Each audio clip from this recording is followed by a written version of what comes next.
हरियाणा का आदमपुर उपचुनाव में भाजपा से चौधरी भजन लाल के पोते भव्य बिश्नोई और कांग्रेस से जयप्रकाश लड़े, मगर हकीकत में यह चुनाव दो राजनीतिक घरानों की चौधर की लड़ाई थी।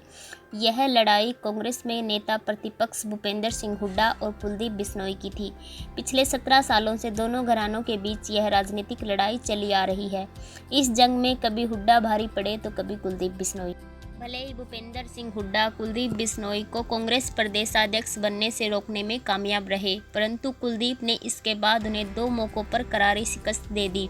पहले जून 2022 में हुए हरियाणा राज्यसभा के चुनाव में कांग्रेसी उम्मीदवार अजय माकन को वोट न देकर निर्दलीय उम्मीदवार कार्तिकेय शर्मा की जीत में बड़ी भूमिका अदा की। वहीं दूसरी बार आदमपुर के उपचुनाव में अपने बेटे भव्य बिश्नोई को विधायक बनाकर दी। इससे पहले भूपेंद्र हुड्डा भजन लाल को साइड लाइन करके खुद सीएम बने। कांग्रेस पार्टी ने वर्ष 2005 में विधानसभा चुनाव में तत्कालीन प्रदेशाध्यक्ष भजन लाल के नेतृत्व में 67 सीटें जीती थी, परंतु कांग्रेस हाईकमान ने उन्हें सीएम न बनाकर भूपेंद्र सिंह हुड्डा को यह जिम्मेदारी सौंप दी। तब भजन लाल के सभी विरोधी हुड्डा के साथ मिल गए थे। भजन लाल हाईकमान से नाराज थे। कांग्रेस हाईकमान ने उनके बेटे चंद्रमोहन को डिप्टी सीएम बना दिया। इसके बाद विधानसभा चुनाव 2009 में कांग्रेस ने पूर्व सीएम भूपेंद्र सिंह हुड्डा के नेतृत्व में चुनाव लड़ा।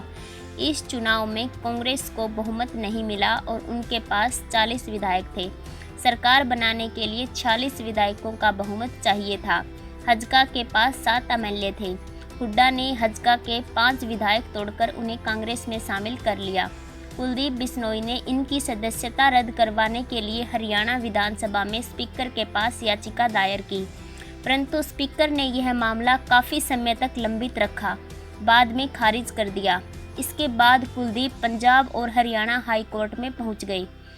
कोर्ट ने अक्टूबर 2014 को 5 विधायकों की सदस्यता दल बदल कानून के तहत रद्द कर दी। अप्रैल 2022 में कुमारी शैलजा के कांग्रेस प्रदेशाध्यक्ष पद से इस्तीफा देने के बाद कुलदीप बिश्नोई प्रदेशाध्यक्ष बनना चाहते थे, परंतु पूर्व सीएम भूपेंद्र सिंह हुड्डा उनकी राह का रोड़ा बने और उदयभान को कांग्रेस प्रदेशाध्यक्ष बनवा दिया। इससे कुलदीप नाराज हो गए और राहुल गांधी से मिलने का समय मांगा, मगर मुलाकात नहीं हुई और अंतरात्मा की आवाज़ पर राज्यसभा चुनाव में कांग्रेस उम्मीदवार के खिलाफ वोट किया। कांग्रेस ने उन्हें CWC के सदस्य से हटा दिया। इसके बाद कुलदीप बिश्नोई ने 3 अगस्त को विधायक पद से इस्तीफा दे दिया और 4 अगस्त को भाजपा में शामिल हो गए। इसके बाद आदमपुर विधानसभा पर उपचुनाव घोषित हो गए।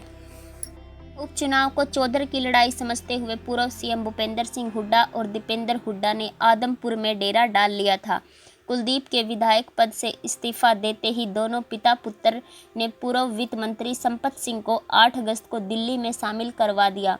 इसके बाद 12 अगस्त को आज़ादी गौरव यात्रा की शुरुआत आदमपुर से की। 14 अगस्त को पूर्व सीएम ने आदमपुर का दौरा किया।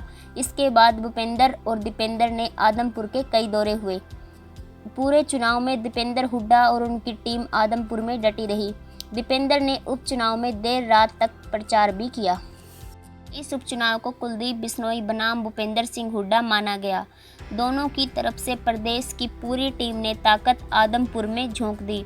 जमकर दोनों तरफ से एक दूसरे पर शब्दों के तीखे प्रहार किए गए। रोजाना सह और मात की बाजी खेली गई, लेकिन 6 नवंबर को आए आदमपुर विधानसभा के नतीजों ने साफ कर दिया कि आदमपुर विधानसभा के सिकंदर कुलदीप बिश्नोई ही हैं। उन्होंने भूपेंद्र सिंह हुड्डा को एक बार फिर आदमपुर के मैदान में चित कर दिया।